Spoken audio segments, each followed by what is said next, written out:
into black and white and things like that, it's hard for us to hear that Paul, who writes Romans 13, he says, where he's talking about submitting ourselves to the authorities. This is the same Paul that in Ephesians writes, we wrestle not against flesh and blood, but against the authorities. And he uses the exact same word. And so the same Paul that will say we need to submit to the authorities will go to jail for subverting the authorities. And so I think what I see in this is this idea that we are, the biblical scholars say that word submit doesn't always mean you obey. In fact, the early Christians in Acts were very much accused for disobeying the emperor, and they were taken to jail for it. And they said, when the laws of man and woman fall away from the law of God, we will uphold the law of God. We will love our neighbor as ourselves. We will continue to feed the hungry even if a city passes laws against it. But we will do that in a way that is submitted and respectful. And this is where I think that John Howard Yoder's theological idea of revolutionary subordination is so helpful. Because revolutionary subordination says that we are to be submitted to the authorities, but that doesn't always mean that we obey them, but we always love those who are persecuting us. So Dr. Martin Luther King exemplified this, right? He said, you can burn down our houses and we will still love you.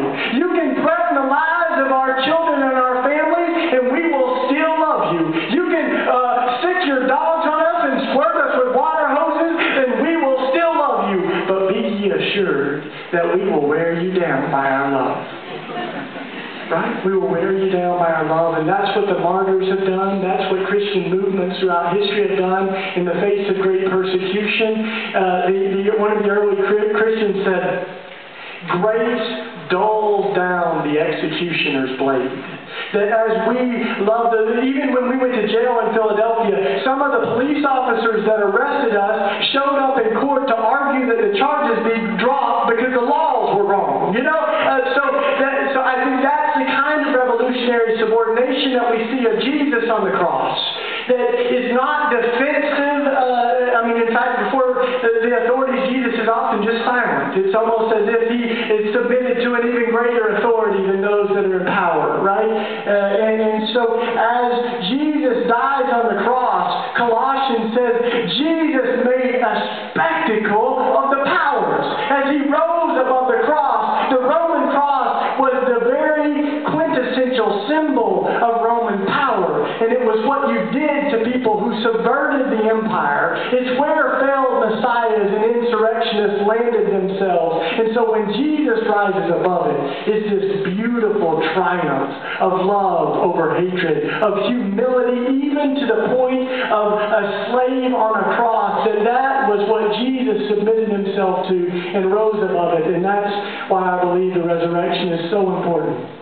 Because we can trust that even when they take us to jail, we will still love them. Even if they kill us, we will continue to rise from the dead. That we believe in resurrection. Death has lost its sting. And so that's what I think is actually so critical, this idea. So what you're bringing up is really important, And so we are not ashamed to suffer for the sake of the gospel. And in fact, my trip to Iraq was officially illegal because of U.S. sanctions on Iraq. It was illegal for us to take medication to Iraqi children. The doctors on our team faced up to 12 years in prison for taking taking medicine to an enemy of the United States.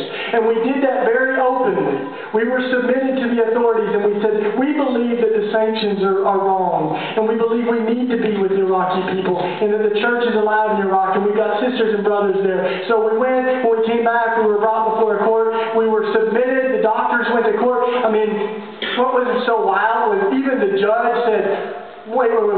So the State Department is bringing the doctors to court because they took medication to Iraq. And we said, yes, that's right. And the judge said, wow, the state's got a hard case to prove. And in fact, they did. And nothing much amounted to that. But I don't think that it's never our goal to break the law. Our goal is to follow Jesus and to uphold the law of God. And if that means that we go to jail for it, then so be it. If it means we win an award, then so be it. But our call is to be faithful. Amen?